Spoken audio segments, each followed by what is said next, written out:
अस्सलाम वालेकुम। अच्छा हाँ हिन टाइप जा क्वेश्चन हूंदा आहिनि जेके स्टूडेंट पढ़िया त आहिनि पर उन बावजूद सॉल्व न करे सघंदा आहिनि। हाणे हिननि में ॾिसो सम्झो चए थो इफ़ ए इंटरसेक्शन बी, टे चार आहिनि, फ़िलहाल पहिरें नंबर खे असां सम्झूं था।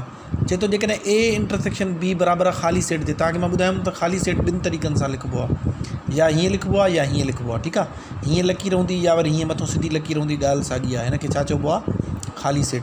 चए थो जेकॾहिं ॿ सेट आहिनि उन्हनि जी इंटरसेक्शन ख़ाली सेट आहे। हाणे त ॾिसो तव्हांखे सम्झणो पवंदो त हे ॿ सेट जेके आहिनि इन जी इंटरसेक्शन ख़ाली तॾहिं हूंदी जॾहिं हे डिसजॉइंट सेट हूंदा।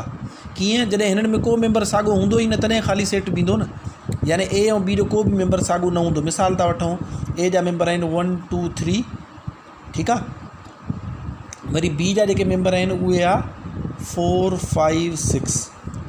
ॾिसो हाणे तव्हां डिसजॉइंट सेट पढ़ी आया हो त जेको आहे सो ओवरलैपिंग ऐं डिसजॉइंट सेट छा हूंदो आहे? डिसजॉइंट उहो हूंदो आहे मुनफ़रिद, जंहिंमें को बि मेंबर साॻियो न हुजे।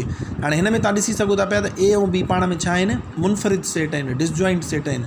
ठीकु आहे, जॾहिं बि ॿ सेट डिसजॉइंट हूंदा त उनजी इंटरसेक्शन ख़ाली ईंदी। इंटरसेक्शन जो मतिलबु इहो आहे जोड़ियूं ठाहिणु।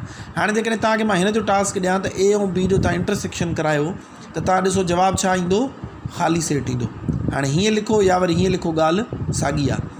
हाणे जेकॾहिं ए ऐं बी जो जवाबु ख़ाली सेट आहे, माना इन मां खणी तव्हांखे इनडायरेक्ट वे में ॿुधाए विया आहिनि त ए ऐं बी छा आहिनि? पाण में डिसजॉइंट सेट आहिनि, यानी उन्हनि जो को बि मेंबर साॻियो न आहे। तव्हां कोई बि इन्हनि खे अज्यूम करे सघो था। त चए थो ए माइनस बी छा थींदो? हाणे जॾहिं ॿ सेट हूंदा उन्हनि में को बि मेंबर साॻियो न हूंदो त इन जो मतिलबु इहो आहे त ए मां कोई बि मेंबर बी जो कट बि न थींदो। मिसाल वठूं था पिया असां, त मां लिखां थो, हाणे ए जा मेंबर आहिनि 1 2 3, ठीकु आहे, माइनस बी जा मेंबर कहिड़ा आहिनि?